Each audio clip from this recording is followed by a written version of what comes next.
মানুষকে আল্লাহ পাক এক অদ্ভুত উপায় কিছু প্রতিবন্ধকতা বা ব্যারিয়ার দিয়ে পাঠিয়েছেন। আমাদের এই শরীর আর আত্মার যে মিলন, এটা এক অবিশ্বাস্য শক্তিশালী বিষয়।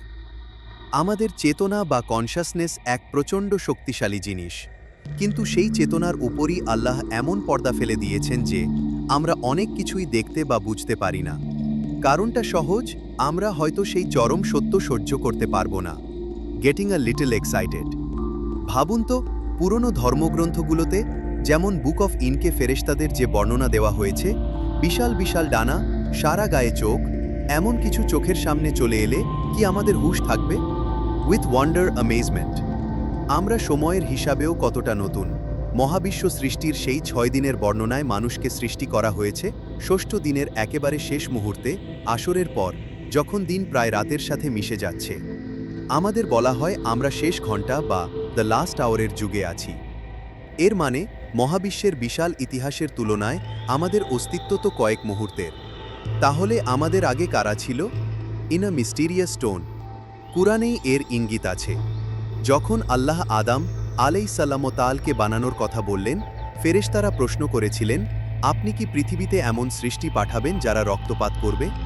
তাদের এই প্রশ্নই বলে দেয় যে তারা এমন ঘটনা আগেও ঘটতে দেখেছে। বিভিন্ন বর্ণনায়, যদিও কিছু দুর্বল, আমরা হিন ও বিন নামের এক সৃষ্টির কথা জানতে পারি যারা মানুষের আগে এই পৃথিবীতে বাস করত। তারা এতটাই শক্তিশালী এবং উদ্ধত ছিল যে আল্লাহ তাআলা জিনদের পাঠিয়েছিলেন তাদের বিরুদ্ধে যুদ্ধ করার জন্য। আর সবচেয়ে অবাক করা বিষয় হল, বলা হয় জিনরা তাদের শুধু পরাজিতই করেনি, বরং এই গ্রহ থেকেই তাড়িয়ে দিয়েছিল। এই অদৃশ্য জগৎ কিন্তু আজও আমাদের চারপাশে রয়েছে।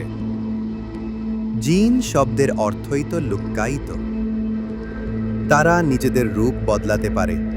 শুধু তাই নয়, আমাদের প্রত্যেকের সাথেই জন্ম থেকে কারিন নামে একটি জিন সঙ্গী থাকে, যে প্রতিনিয়ত আমাদের কুমন্ত্রণা দেয়। আমরা তাকে দেখি না, সে সরাসরি ক্ষতিও করতে পারে না, কিন্তু তার ফিসফিসানি আমাদের সাথেই থাকে। আর মানুষ স্বভাবতই যা নিষিদ্ধ তার দিকেই বেশি ঝোঁকে। এই অদৃশ্য জগতের পর্দা সরানোর জন্য যুগ যুগ ধরে মানুষ নানা উপায় খুঁজেছে। বিশেষ কিছু সাধনা বা আমল আছে যা দিয়ে এই প্রতিবন্ধকতা ভাঙার চেষ্টা করা হয়। যেমন হামজাদ বা নিজের কারিনকে বশ করার জন্য এক ভয়ঙ্কর প্রক্রিয়া আছে। অন্ধকার ঘরে মোমবাতি জ্বালিয়ে একটানা কয়েক সপ্তাহ ধরে বিশেষ মন্ত্র বা আয়াত জপ করতে হয়। একসময় নিজের ছায়া জীবন্ত হয়ে ওঠে, কথা বলতে শুরু করে। কিন্তু এটা ক্ষমতার এক ভয়াবহ লোভ এবং প্রতারণা। জাদুকর বা আমিলরা এই কারিনের সাহায্যেই আপনার অতীত বলে দিয়ে আপনাকে বিশ্বাস করায় যে তারা ভবিষ্যৎ জানে, যা আসলে ডাহা মিথ্যা। অনেকেই ভাবে তারা হামজাদকে নিয়ন্ত্রণ করছে, কিন্তু আদতে সেই শয়তানি সত্তাই তাদের নিয়ন্ত্রণ করা শুরু করে। এটা শয়তানের এক নিখুঁত চাল। সে আপনাকে বন্ধু সেজে এমন এক পথে নিয়ে যাবে যেখান থেকে ফেরা অসম্ভব। তার সবচেয়ে বড় আনন্দ হল মানুষের শেষ মুহূর্তের অনুশোচনা দেখা। ফেরাউনের কথা ভাবুন।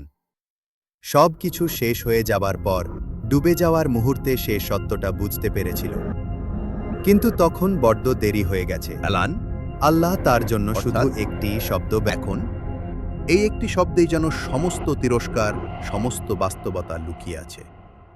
শেষ পর্যন্ত আমাদের বোঝা উচিত কিছু দরজা বন্ধ থাকাই আমাদের জন্য মঙ্গল। আল্লাহ যে কয়েকটি জিনিস নিজের কুদরতি হাতে বানিয়েছেন, যেমন আরশ, কলম এবং আদামালে বাহারের মাঝে নিজের রূপ ফুঁকে দেওয়া, এই বিষয়গুলোর গভীরতা চিন্তা করলে এমনিতেই গায়ে কাঁটা দেয়। এই অদৃশ্য জগৎ, এই বিশাল ইতিহাস সবই আমাদের মনে করিয়ে দেয় যে আমাদের জ্ঞান কত সীমিত আর আল্লাহর পরিকল্পনা কত বিশাল।